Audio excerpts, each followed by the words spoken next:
Okay, going to the filled up chart straight away, क्योंकि otherwise आप इसको खुद कर सकते हो, है ना. तो I am just the readymade chart which I made about couple of days back, I am just showing you that chart. तो अब इसको हम कैसे करते हैं, we will just put all the data, okay, and make price to sales, EV to EBITDA, and then what we do is we take the median and average. So it is actually the median number which we rely on. So the median things are there. So it is 3.9, okay. So the median is 3. So anything which is above 3.9 is costlier than the industry, okay. Similarly for EV to sales, so they are all basically multiples where we have a numerator and a denominator. Price earning multiple, we know the numerator and denominator are consistent. That means the numerator belongs to the share price only, price of the share, and the net income also belongs to the shareholders. So numerator and denominator are perfectly consistent, and it should be consistent. Fine. Like let's talk about price to sales. It is not consistent. The price belongs to the shareholders. The sales is the entire resources of the company, whether they are used from debt funds or from the shareholders funds. So price to sales is a very popular kind of a multiple, but it is not a very reliable multiple. So it is always better to take EV to sales as a better multiple, where the EV belongs to the entire contributor of capital and the sale is done from their resources. तो सारे assets को use करके आपने sale करी है, तो EV to sales is a better multiple than price to sales. But for some companies, price to sales is very good, because if suppose the company is not taken any debt, for example, company zero debt, then price to sales is good enough, okay, because it is only the share capital which is contributing the share sales of the company, is it? Okay. So so what we do is then we after calculating everything, we calculate all these ratios, okay, fine, and then try to understand which company is doing better or which company is not, how the companies are valued, okay. So I told you the companies like like price earning ratio, basically companies higher P ratio means two things: either the company is overvalued compared to the median industry, or the company is better than all other companies, because in terms of growth, in terms of the risk, if the company is less risky and high growth company, it always command a higher P than the industry. It can be justified, okay. Now the other thing is called the growth. So it's very important that we calculate the growth. So growth is basically how the company is going to grow its profits. How is the earning per share growing over the in the future? Okay, fine. So we look for the future growth of earning per share of the company. So it's called P ratio and growth. So if we take these two numbers, P divided by growth, we get the PEG ratio. Okay. So a PEG ratio is a better matrix than the P ratio, because normally the PEG ratio का formula क्या होगा? P divided by growth. Okay, fine. So P has inherent weakness. Okay, so by looking at the P, I mean even a higher P multiple, we say whether the company is good or bad. We have to look for the growth also. So if we divide by growth, so now it has taken care of the growth of the company. So the PEG ratio will be either be if it is 1, or it will be more than 1, or it can be less than 1, isn't it? ऐसे ही आएगा. So if suppose I say the P ratio of the company is say 20, okay, and the growth is say 10, so what will be the PEG ratio? 2. So company has a growth of 10% and the P ratio is 20, so that means the company is trading at a premium to its growth. So here we say the company is trading at premium to the growth. Suppose if I say it is growth is 30%, if the company is going to grow at 30% over the next year, so that means it will be 0.66. So company is trading at a discount to its growth. So that means the P ratio will tell you whether the company is trading at a premium to its growth or discount to its growth. So an ideal P ratio would be, a PEG ratio would be 1, where it is 20-20 and the PEG ratio is 1. That means premium is trading, the company is trading in line with its growth. So the company is trading in line with its growth. So then the PEG ratio should be 1. If the company is trading more than its growth, premium to its growth, then it will higher PEG ratio. If the company is trading, the company's PEG ratio is lower than 1, that means trading discount to its growth. So we should always look for the companies which are trading discount to its growth. So ideally speaking, the PEG ratio should be below 1, but that is not the case in reality. The PEG ratios are always more than 1 because the markets are always, trading at a higher value than what it should be, the real value. So market always are trading at a premium. Okay. So here the PEG ratio is, how much is the PEG ratio? 3.3 तो आ रहा है, average ही आ रही है. So now this becomes your parameter. So that means Asian Paint is costlier than the, despite growth निकालने के बाद भी फिर भी महंगी है. हम कहते हैं कि पी रेशो जो है ज़्यादा होती है तब होती है क्योंकि ग्रोथ की वजह से होती है, बट ग्रोथ को हमने साइड लाइन कर दिया. तो ग्रोथ निकालने के बाद भी the PEG ratio of Asian Paint is higher than the median. So that means it's really high. It's highly high valued. So from where we have taken these growth numbers? हाँ, वही आ रहा. Now from where we have got the numbers. Okay. So first we talk about the numbers of Asian Paints. Asian Paint का number देखते हैं आप. Asian Paint में जाओ. So the growth 2024. So that growth is in EPS. Okay, fine. So this is growth. So you can write growth के साथ आप यहाँ पर EPS लिख सकते हो word. Okay. So this is Asian Paints EPS. Okay. So this is nothing but EPS. Okay. I'm just putting here, and this is Asian Paints.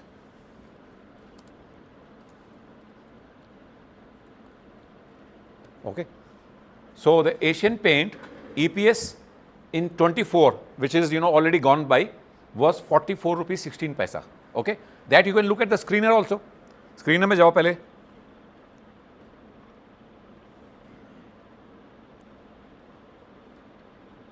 So go to screener, go to profit loss account, go at the bottom, earning per share. What is the earning per share of the company?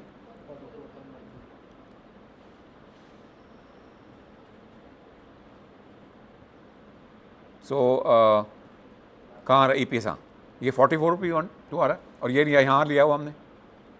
Okay. So which is coming here? 44. Is that okay? अब आगे का कैसे निकला है? 2025, 2026, 27. So go to Asian Paints there. अब कहाँ से निकला? I'll take you to the site. Okay. So this is telling you the earning per share of the company. Okay.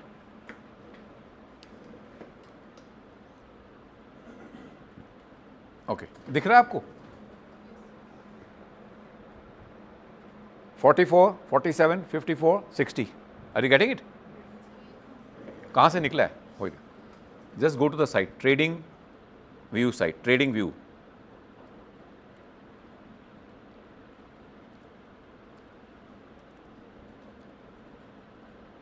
Go to trading view. यही साइट है ना, ये आ गई. अच्छा, अब आप देखो कि आपको ये मिलती है, नहीं मिलती. नहीं मिलती तो आप ट्रायल वर्जन ले लीजिए. ले लिया ना, तो अब आप जाओ यहाँ प्रोडक्ट्स पे और यहाँ जाओ स्क्रीनर्स पे. Okay, go to screener. आगे गो टू इंडिया. ये इंडिया है, इंडिया में चले जाओ आप. वर्ल्ड है ना, इंडिया वाले में चले जाओ. Okay, and search Asian paints. Asian paints search करो, ये आ जाएगा आपको. ये निकाल लो आप, ये आ गया. So Asian Paints have fallen today by 0.62. हो गया, 3.5 हो गए, 3.5 हो गए. ठीक है. अभी सेंसेस कितना गिरा आज? निफ्टी कितना गिरा देखो जरा. सुबह तो 1200 पॉइंट, 1000 पॉइंट. हाँ, 3.24 इन टर्म्स ऑफ वैल्यू 742. अच्छा, ठीक है. ओके, फिर भी काफ़ी गिर गया. Okay, fine. ये यहाँ पहुँच गया. हाँ, अब आप जाओ यहाँ पर forecast. Go to forecast. Sir ये नहीं आ रहा, मतलब चार्ट आ रहा है. ये नहीं, ये आ रहा है. सर अकाउंट बनाना पड़ेगा. हाँ, अकाउंट बना के आप ट्रायल वर्जन तो कर दीजिए ना। Go to and go and जैसे मैंने वहाँ निकाला हुआ है ये, अपने आपका नाम आ जाएगा वहाँ पर। आप एक बार उसमें अकाउंट बनाओगे और वो कहेगा कि आप इसको 1 महीने का ट्रायल वर्जन ले लो। आप ट्रायल वर्जन ले लो और जैसे ही महीना खत्म हो लगे उसको खत्म निकल जाओ। You don't have to pay anything for 1 month. It's a trial version. Just go and take the trial version. Just first मैं आपको दिखा देता हूँ यहाँ पर, इतने में आप ट्रायल वर्जन बना लेना। It takes only 2 minutes. Okay, you have to put your credit card something there. पैसा चार्ज नहीं होगा, वो 1 महीने तक कोई भी चार्ज नहीं होगा। Okay, just listen to me hair.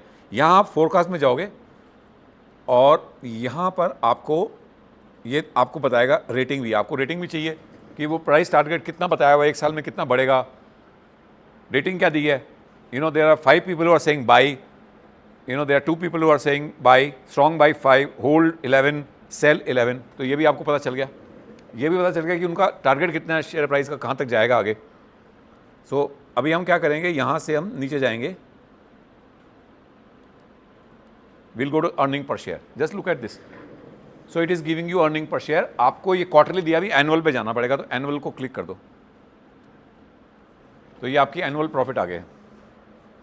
Okay,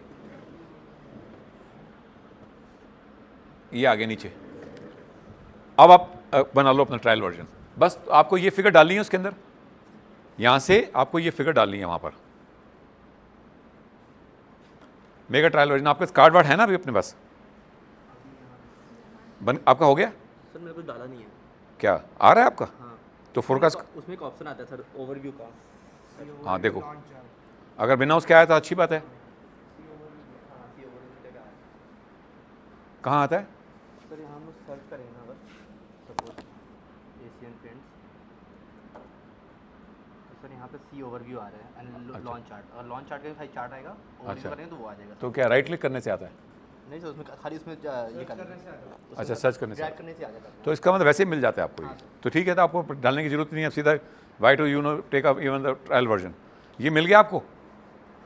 तो ये अर्निंग एस्टिमेट्स आपको मिल गए। ठीक है, आपने ये अर्निंग एस्टिमेट्स इसमें डालने हैं, इस टेबल में।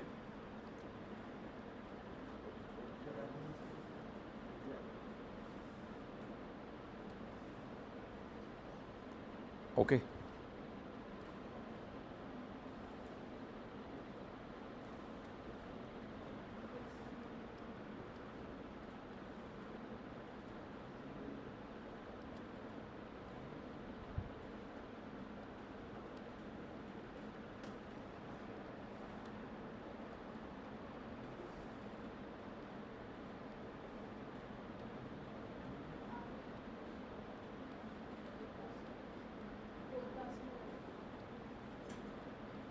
आ गया समझ में?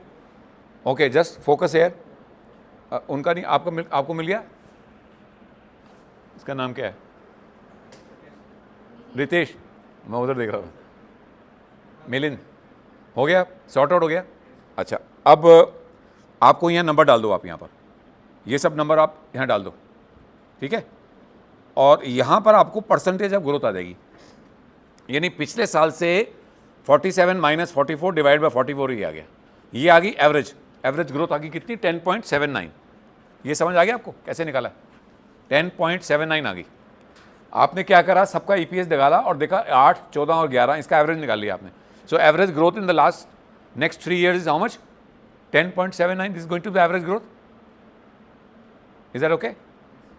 अच्छा, अब आपको यहां पर एक फॉर्मूला लगाना है। ये मैंने लगा दिया, देखो ये फॉर्मूला लगा हुआ वैल्यू। इसमें क्या होगा, परसेंटेज हट जाएगा। ये फॉर्मूला लगाया परसेंटेज हटाने के लिए, और मैंने इसको यहां कॉपी कर दिया ग्रोथ में ले आया। तो अब ये बिना परसेंटेज के है, तो P ratio divided by growth, PEG ratio आ गई। Is that okay? फाइन।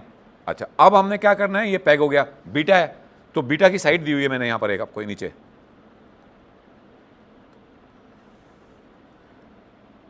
ये बीटा की साइट है, 2 साइटें हैं, एक साइट ऊपर वाला ले लो आप, इसको कॉपी कर लो, यहाँ साइट पे चले जाओगे, यहाँ आगे, यहाँ पर आपको भी कंपनी, कौन सी कंपनी थी? Asian paints.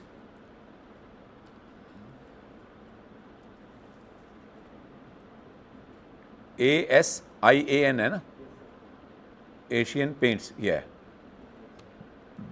ये आ गया, और यहाँ पर बीटा है, ये बीटा में चले गए, ये बीटा मिल गया आपको। Asian Paints long term beta कितना आ रहा है, 1.2 आ रहा है। Actually then I compare this beta with you know at that, जो सुबह मैंने आपको साइड दिखाई थी वहाँ 0.9 है। एक्चुअली बीटा जो है that is point, because the beta is something which will keep changing every month, the beta changes. So beta is the most unreliable number in the world. I'll tell you how to get it more reliable. But वो आपको next slide में बताऊंगा कि कैसा beta, reliable beta कौन सा होता है। ये देखो ना, यहाँ बीटा कहीं आ रहा है यार। ये जो बीटा हर एक साइड में देखोगे तो आपको बीटा अलग अलग नजर आएगा। कोई बीटा पिछले 3 महीने निकाला है, किसी ने पिछले 6 महीने का निकाला है, पिछले साल का निकाला है, तो beta will keep changing. Okay, beta never remains the same because the company also changes over the time. Company can, you know, like Maruti has changed its business, so the beta is becoming higher. Company ने ज़्यादा loan ले लिया, beta बढ़ जाएगा, वो तो fundamental reason हो गए। लेकिन ये जो है स्टैटिस्टिकल जनरेटेड बीटा है, which will have a lot of फैलेसीज। Okay, तो कौन सा लेना होता है? The long term beta. भाई अगर लॉन्ग टर्म में मानो कि वो कंपनी सेम रही है, कोई चेंज नहीं हुई है, तो फिर लॉन्ग टर्म। अगर कंपनी चेंज हो गई है तो फिर current beta is more. But अब ये क्या लिया हुआ है लॉन्ग टर्म बीटा, कितना लॉन्ग टर्म है, या बाद में कर सकते हो। आपने जो भी बीटा है, अभी बीटा रख दिया, आप समझ लो beta is risk. Okay fine. So मैंने क्या करा, मैंने 2-3 जगह पे बीटा चेक कराया। देखो स्टैंडर्ड डेविएशन भी दिया, बीटा भी दिया हुआ यहाँ पर। स्टैंडर्ड डेविएशन के अंदर 7.75, beta is 1.1 1.2। Okay, so then I checked up with this company. Okay, जैसे मैंने यहाँ लगाया था,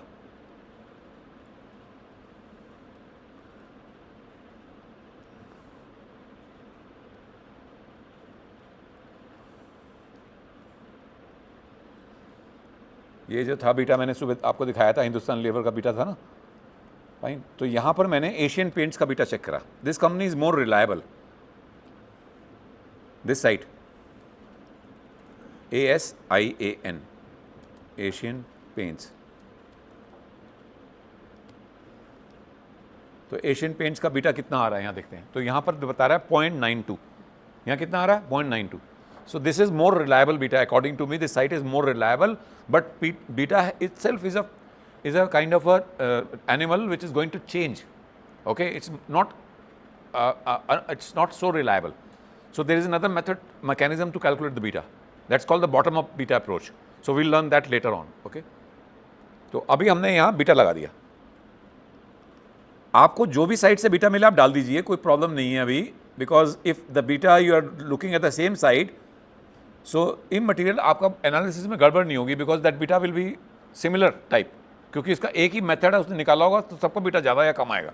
ओके, तो आपने बीटा भी निकाल दिया यहाँ पर, ये बीटा निकल गया। ओके, आप पॉइंट नहीं डाला होगा, आप अपने हिसाब से जो कंपनी बनाओगे अपना बीटा निकालना। याहू फाइनेंस में जाओगे तो भी बीटा निकल आएगा, वहाँ से मिल जाएगा। अब मैंने स्टैंडर्ड डिवीजन भरा नहीं है, इसको मैं डिलीट कर सकता हूँ। I told you when you are doing a portfolio, then standard deviation has no significance as such. Okay. फिर है न्यूट्रल। अब है रिकमेंडेशन। यहाँ आपको बताना है कि ये स्टॉक आपको खरीदना चाहिए नहीं खरीदना चाहिए, अच्छा है या बुरा है। तो go to this,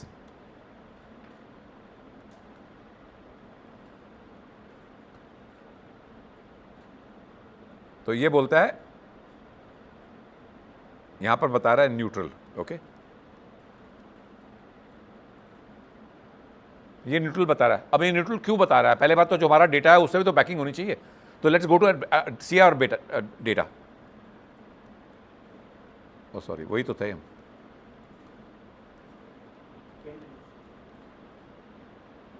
paint industry. Okay, now if you look at the PEG ratio, it's very costly. Even after taking care of the growth, still Asian Paint looks to be very high. Its P ratio is also very high. Of course, if you look at the growth of all the companies, look at the growth. The Asian Paint is growing at 10.79, Berger Paint 10. So all the companies are virtually between the range of 10, except the Indigo Paints, which is bound to grow at 7. So there I am saying buy. Rest are all like that is sell. Berger Paints, the PEG is very high. Okay, 5.09 growth is now. Beta is, it's a risky company trading at a higher P multiple. So recommendation should be sell. Even if you look at the numbers, if you look at this यहाँ पर जो trading view देखोगे तो यहाँ पर भी वही बता रहा है, same. You know, you first make your own assessment based on the numbers there, which is the growth is best, this. Okay, what is the peg ratio? The lowest. So that means it is trading at a very low peg ratio. It's very good compared to the industry, and it's growing at a great pace compared to the industry. Okay, so it's termed as buy. Also less risky. Huh? Also less risky because its beta is 0.6. हाँ, less risky. So risk कम है, valuation कम है, growth prospect ज़्यादा है, तो buy. So similarly is coming buy, but we go to the site also, it's saying buy. It matches with your numbers also, isn't it? अच्छा. Is that clear? और क्या था? हाँ, अब हम क्या देखते हैं लास्ट में, रिमार्क्स. रिमार्क्स में मैं आपको दिखाता हूं एक चीज और. Go to screen.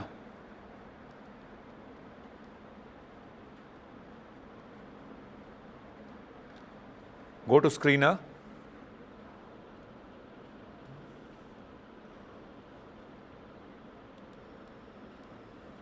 Okay, go to chart. So this is the chart of this is what 1 year chart. एक साल का चार्ट बता रहा है, प्राइस चार्ट बता रहा है. Okay, go and touch this numbers. Okay, 50 day and 200 day moving average. ये जो आ रहा है ना, इसको इसको इसको इन्वोक कर दो. 50 दिन प्राइस एंड 50 डे 200 डे, इसको यहाँ ले आओ प्राइस चार्ट में. ओके, ये दो आ गए.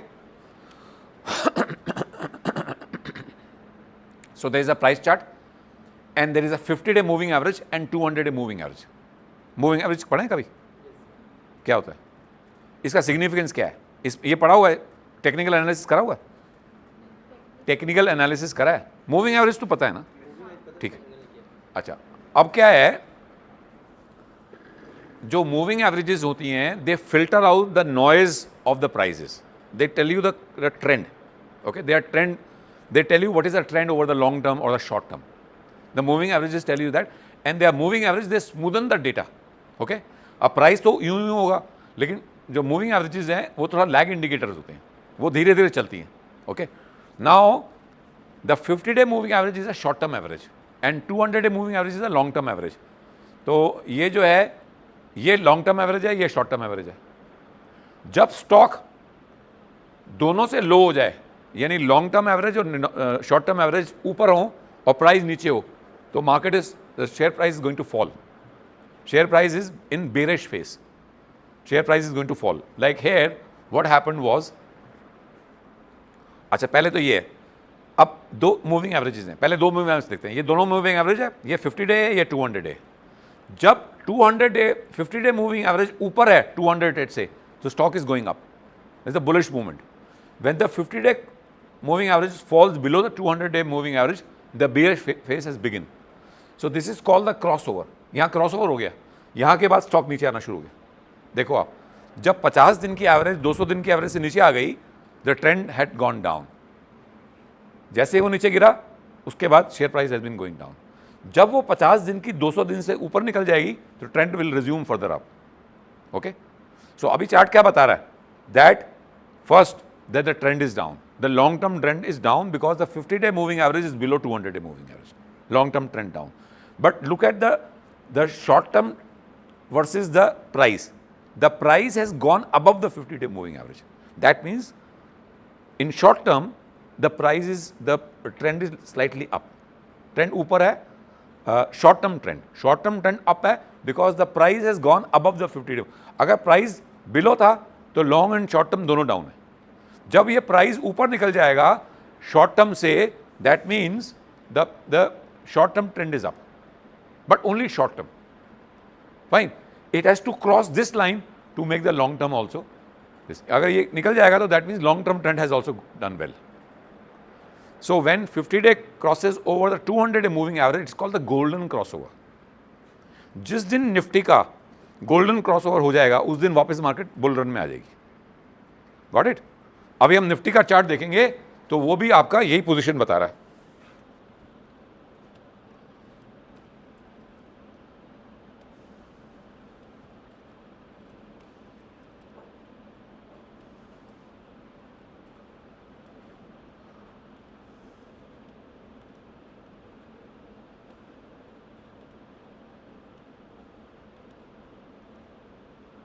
देखो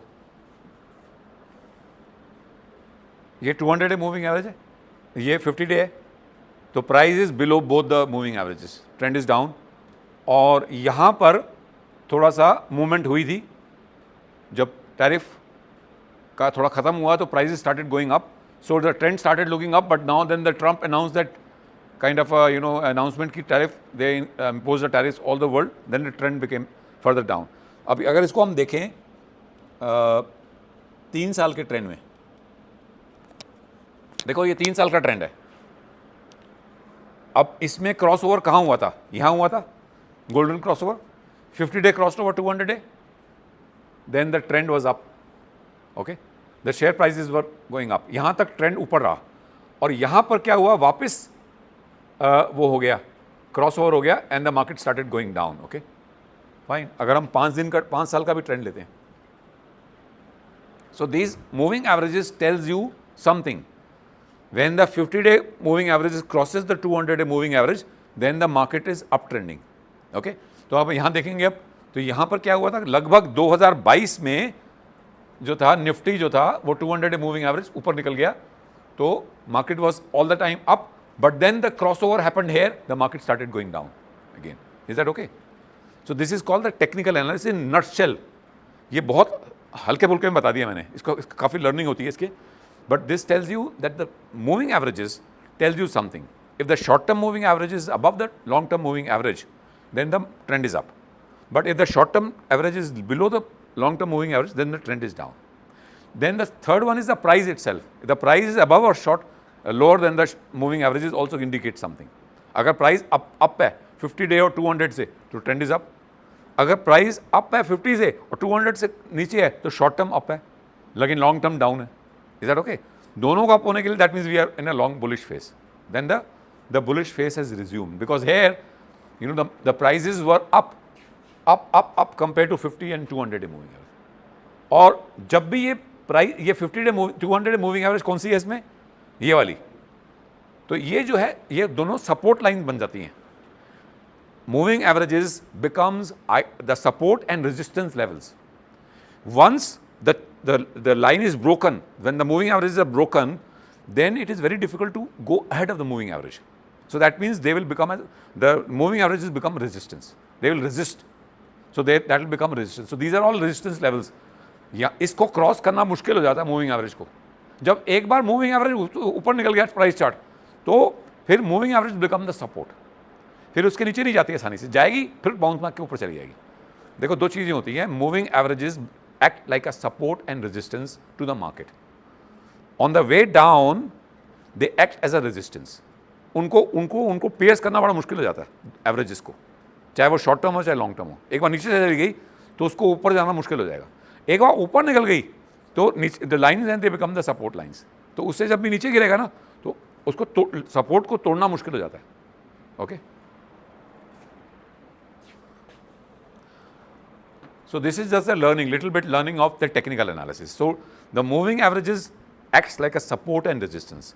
Once the price chart moves ahead of the averages, they become the support. Once they are broken, they become the resistance. उनको तोड़ना मुश्किल है दोनों साइड से। ओके, टूट जाती है, ऐसी बात नहीं है टूटे नहीं, जब टूटेगी तो फिर वो ठाक से नीचे आएगा, तब तो आएगा बेरिश फेज में आगे। जैसे कह रहे हैं कि भाई US markets, all the markets are in the bear territory now because all the supports have been broken. But look at the nifty now here. ये निफ्टी है ना, तो निफ्टी का क्या आपको दिख रहा है? अगर हम इसको शॉर्ट टर्म कर लेते हैं, थोड़ा सा 1 ईयर कर लेते हैं, 1 ईयर में क्या बता रहा है आपको? जो प्राइस है वो दोनों से नीचे है। ओके, और प्राइस कब तोड़ा इसने? ये दोनों को यहां तोड़ा, यहां और यहां। फाइन, ये वाला जो कौन सा है 200 डे, और ये कौन सा है 50 दिन। फाइन, तो 50 दिन नीचे है और लॉन्ग टर्म ऊपर है। होना क्या चाहिए था, 50 दिन ऊपर होना चाहिए था, ये सिचुएशन बेटर थी। बट यहाँ पर पहले क्या टूटा, 50 डे नीचे आ गया और 200 डे ऊपर, 50 डे ऊपर आ गया, 200 डे ऊपर है, ये 200 डे है और ये 50 है, होना चाहिए तो ऊपर ही है, तो ये यहाँ टूट गया था सपोर्ट। ओके, और फिर प्राइस भी नीचे चला गया। So we are in a bearish territory because it is the price is both below the short term and the long term averages. Fine, okay, and it has decisively broken out here, fine, यहां पर टूटा तो price भी यहाँ आ गया नीचे और ये दोनों से हुआ है, तो ये देखना पड़ेगा कि अगर काफ़ी दिनों तक ये चलता है तो the trend is confirmed, but अगर कुछ टाइम के लिए होता है और वापस बाउंस बैक कर जाता है तो it can give you some time a wrong this thing sort of indication also. The moving averages are not like Bible. They can give you a false signals also at times. Okay, but to understand whether the moving averages are giving you true signals or not, then you have to follow another this thing. Okay, एक और चीज़ होती है, उससे आप देखते हैं कि क्या ये false signal दे रहा है या ये सही signal दे रहा है. That I'll explain that later. हम उस पार्ट का नहीं है, we are not doing technical analysis. Okay, fine. Is it okay? ये समझ लो, पहले तो ये समझ लो, सिर्फ जब मार्केट ट्रेंडिंग होती हैं, देखो मार्केट दो तरह का होता है मार्केट का, either the markets are trending और the markets are in consolidation phase और the markets are neither going up not going down, they are in a gap, they are in a kind of a range. Either the market is range bound और the markets are trending. They are only to nature of the markets. जो markets होती हैं या तो range bound हो जाती हैं या फिर वो ट्रेंडिंग होती हैं, या तो ऊपर जा रही है नीचे गिर रही है. देखो ये थोड़ा सा बता देता हूँ.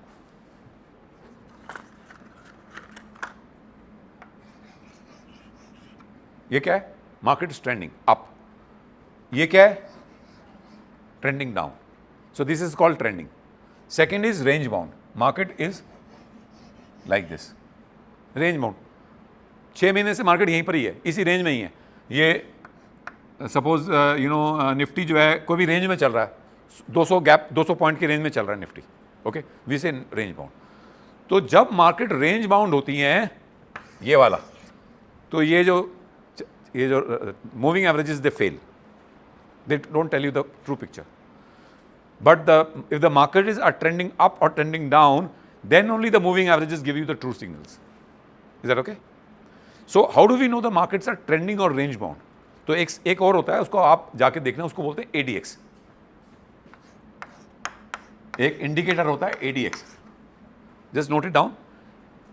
A low reading, it hovers between 0 to 100, but होता चलता है 0 to 50 के भी रेंज में चलता है वो नॉर्मली. अगर 0 to 50 की रेंज में चलता है, अगर 10 है 15 है तो मार्केट जो है रेंज बाउंड है.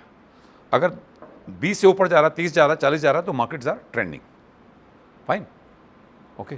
सो अगर एडीएस की रीडिंग 20 है 25 है तो फिर ये आपकी मूविंग एवरेजेस जो हैं दे कामयाब हो जाएंगी, तो आपको सही बताएंगे क्या है. अदरवाइज अगर एडीएक्स 10 है तो these moving averages have no meaning. Then you have to look for some other indicator which is called RSI. तो एक इंडिकेटर होता है RSI, relative strength indicator. Okay, अगर मार्केट अगर ऐसी है तो RSI रीड करो. Okay, fine. अगर RSI 70 से ऊपर है, 70 से ऊपर है सपोज, तो मार्केट इज ओवरबॉट. ओके, और अगर सपोज यहां पर आ जाती है मार्केट, यहां ओवरसोल्ड है, सॉरी, मार्केट इज ओवरसोल्ड. अगर RSI 70 है तो ये रेंज बाउंड है, यानी कि मार्केट यहां आई हुई है, तो ये जो है ओवरसोल्ड पोजीशन है. अब मार्केट यहां तक जाएगी, ये सपोज 100 है, ये 120 है, तो RSI 70 है तो यहां खरीद लो, क्योंकि RSI बता रहा है 70 है, यहां खरीद लो क्योंकि 120 तक जाएगा ये. तो generally traders they look at the RSI number. If the market is oversold, they will buy at that level because the market is going to go up and they will make money. So anyway, so they are indicators, basically technical analysis.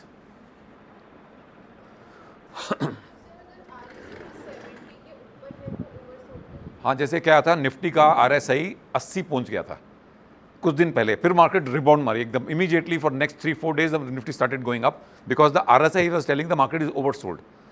सो जब बहुत बिक गई market, oversold का क्या मतलब होता है, यानी कि there are more shorts been created in the system. Future and options market में they are more sellers than the buyers. They have sold the Nifty in the futures market. वो फ्यूचर मार्केट का इंडिकेटर है. Anyway, we are not going into that at the moment. वापस आते हैं इसके अंदर.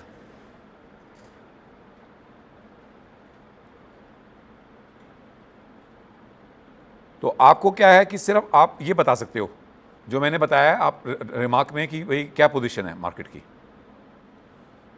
So here I said what? Trading above 50-day EMA but below 200-day moving average. That means the short trend is up, but on a long-term basis, the share price is on the down. That's why we are saying not to buy. इसकी वजह से हम कह रहे हैं कि share मत खरीदो, because the long-term trend is down. Though in short it may be up. Short term means for the future and options, you can play on future and options, but if you want to invest for a long term, no please, because it is below the 200. This is telling you that the long term trend is down. As an investor, stay away from the market.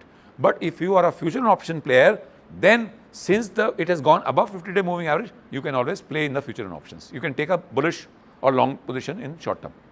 Okay, but here we are looking only for the long term point of view. We say it's neutral. You should, because we are assessing the long term position of the market, not the short term. Okay, is that okay? तो अब हम थोड़ा सा और देख लेते हैं.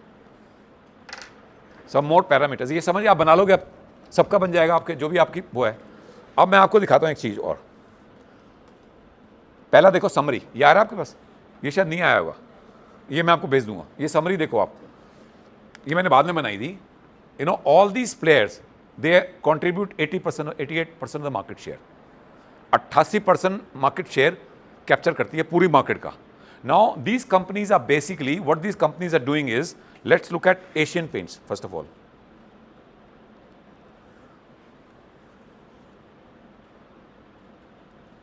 Asian Paints का 88% जो है डेकोरेटिव बिजनेस है. That means you know they are painting houses, decorative segment.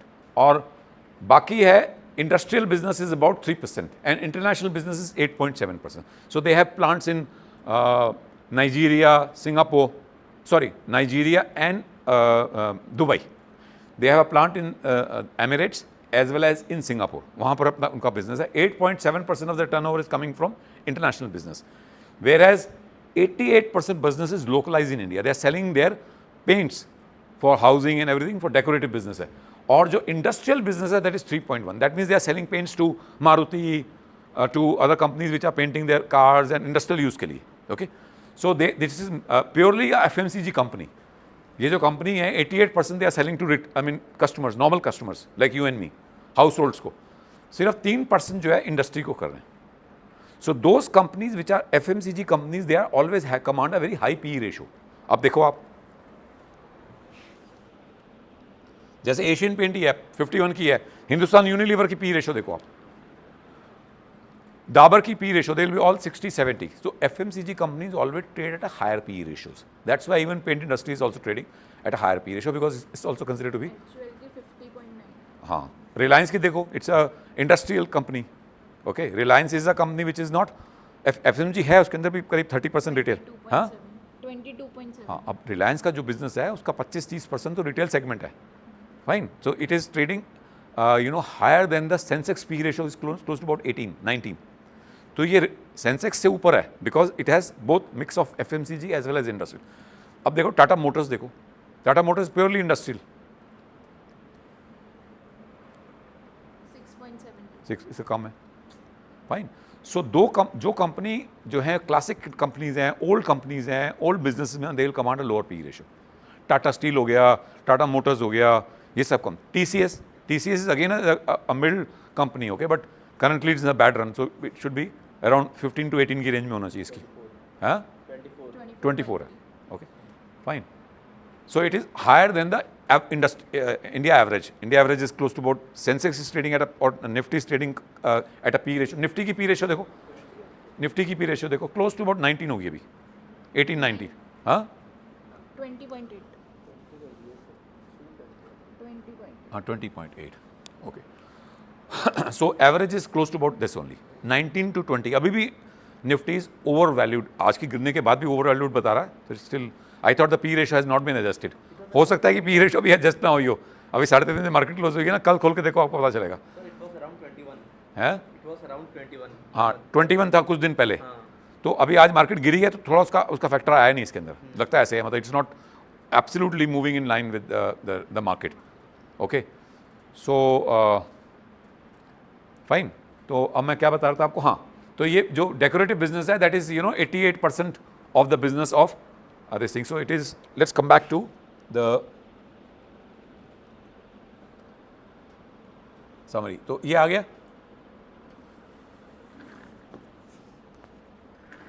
So कुछ कंपनी ऐसी हैं जो लिस्टेड नहीं है, ओके, लाइक स्नोकैम, निपॉन पेंट, जो ये छोटी मोटी कंपनीज हैं जो मैंने नील दी हुई हैं. शालीमार पेंट है एक, that's a company which is listed, okay, which I have not included. Johnson and Nicolson, ये मैंने नहीं ली हुई इसके अंदर, ओके. Then growth outlook. अब ये ग्रोथ क्या है, ग्रोथ आउटलुक क्या है पेंट इंडस्ट्री का. This very important, you know, whenever you are making analysis about a industry, so how that industry is going to grow in future. So look at the global market size है $203.8 billion का, पूरे globe का. India कितना है, 10.46, और 230 में कितना हो जाएगा, 263. So what is the growth, 5%. World में 5% ग्रोथ होने की संभावना है अगले कितने सालों में, जो भी सालों में. और इंडिया में कितनी है, 9.3% ग्रोथ हो सकती है. So this is going to grow at 9. Now the growth is going to be around double digit, close to about 10%. So is there any new player which has entered the market. बता सकते हो आप, एक नया player आया है पूरी market के अंदर जिसकी खूब ऐड आ रही है आजकल. अगर आप IPL देखते हो, कोई भी देखते हो, प्रोग्राम देखते हो टीवी में, एक प्रोडक्ट आया है किसी कंपनी का, एक बहुत बड़ा इंडस्ट्रियलिस्ट है which has launched a new paint company, Opus. अब बताओ किसका है वो, Opus. Just press an Opus and you will find the company name, Birla Opus. Birla Opus. अरे टीवी में रोज तो ऐड आ रही है, जब भी आप मैच देखोगे तो वो कहता है कि आपने कौन सा पेंट लगाया वाला. ग्रासिम इंडस्ट्रीज है which is owned by Aditya Birla, Kumar Mangalam Birla. So अभी क्योंकि ये आ क्यों नहीं रहा है यहाँ पर, हमारी एनालिसिस में क्यों नहीं आ रहा, it has just started in December 2024.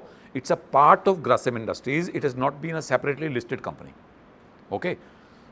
हो सकता अगले साल जाके लिस्ट हो जाए, बट अभी लिस्ट नहीं करा है क्योंकि अभी ये पब्लिक डोमेन में कितनी सेल कर रहा है, कितना है, but there is lot of advertisement.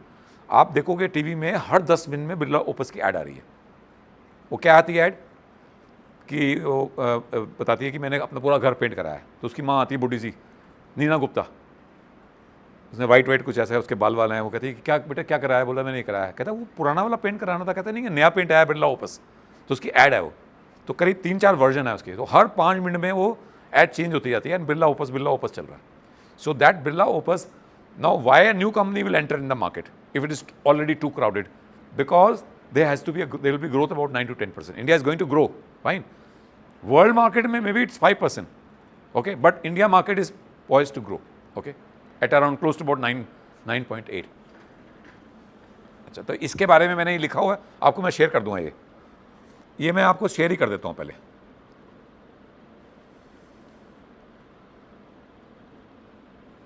चलो इसको ख़त्म कर लेते हैं, फिर शेयर करता हूँ क्योंकि ये फिर बताना रह जाएगा, ओके. फिर कॉस्ट, देखो ये कॉस्ट ट्रेंड है. अभी पिछले दिनों में you know how the, because company की जो प्रॉफिट होता है it depends upon the raw material is all imported, most of the raw material is imported, okay. So the raw material is behaving like this. So there is titanium dioxide, crude oil, something others. So they are 3 kinds of this thing. This I got from ChatGPT, okay. मैंने बताया कि उसका ChatGPT कौन से raw material है. So they gave me and gave me a chart also, okay.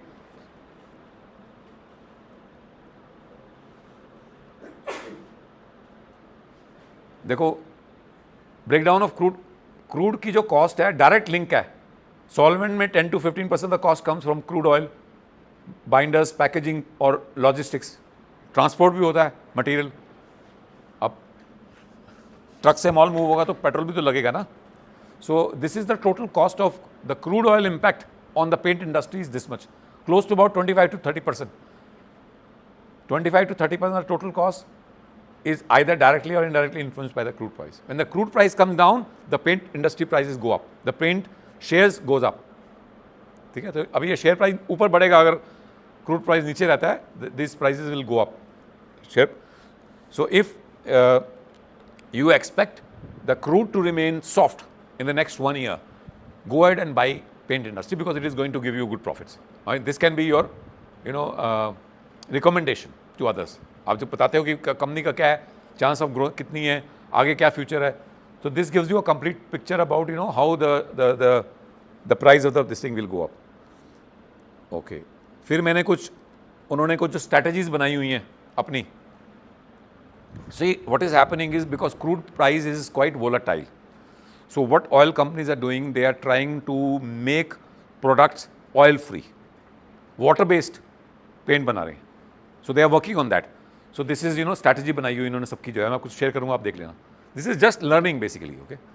तो आप अपने प्रोडक्ट के बारे में जो आप कर रहे हो उसको मैं थोड़ा और रिसर्च करके देख सकते हो कि what can influence basically, what kind of new products are coming, what kind of research which is happening in that industry, okay. So जैसे बर्जर पेंट्स है, supply chain, so reduced reliance on China, exploring new formulations, okay. So they are trying to कि अगर supply chain में they are trying to reduce the dependence on China. So they are trying to source their raw material from other countries, and they are working on new formulations basically. Fine. Okay, ये मैं share करता हूँ. बस अब ये इतने करेंगे तो आपका जॉब क्या है, आपने इंडस्ट्री चुननी है और उसकी ऐसी एनालिसिस करनी है. Put the data, go to everything which we have done today. Any questions? Have you followed? Was it clear? ठीक है. Any industry you can. देखो जैसे मैंने ली कंपनी, इसमें 88% कैप्चर हो गया 6 इंडस्ट्रीज में. कम से कम 5, 6, 7 इंडस्ट्री होनी चाहिए जिसमें कि that captures overall market of the this thing. अगर आपने सपोज 50% का मार्केट शेयर कैप्चर करा है तो it is not going to give you a meaningful analysis, isn't it? Fine. More the industries better it is. जैसे अगर आप US की इंडस्ट्रीज लोगे ना तो आपको 50 मिल जाती हैं. जैसे आपने ले ली, आपने वर्ल्ड की ले ली सपोज, जैसे मैंने क्या करा लास्ट वन. अब मेरा आइडिया था कि ग्लोबल कंपनीज ले लो, top 20 companies in the world in paint company, and do the analysis for them, okay. So मैंने ये जो आपको दिखाया था अभी, टॉप 10, ये भी मैं आपको शेयर कर दूंगा. Fine. So these are the top 10 companies. So I went to ChatGPT and asked them which are the top 10 companies in the world which are in this thing. So it gave me, that's the top company which is having the market cap of $88 billion, followed by like this. Sales, फिर क्या क्या बनाती है वो. फिर मैंने इस chart को इस डेटा में कन्वर्ट कर लिया जिसमें कि आपका P ratio and EV to EBITDA तो मिल जाती है और ग्रोथ भी आ गई यहाँ पर और पैग भी आ गई, ऑलमोस्ट एवरीथिंग आ गई, ओके. फाइन. और फिर मैंने क्या करा, एक और दिखाता हूं आपको. The top 10 companies in the world in terms of market cap, in terms of businesses. Apple is the biggest company which is having a 3.41 trillion market cap.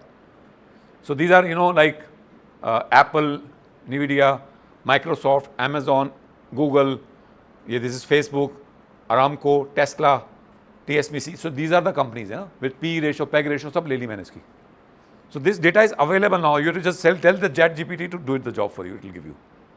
It's become so simple. Okay? But you can't rely 100% on ChatGPT. क्या है कि इन figures को आप जाओ trading view में, trading view में सब figure मिल जाती है आपको. ये देखो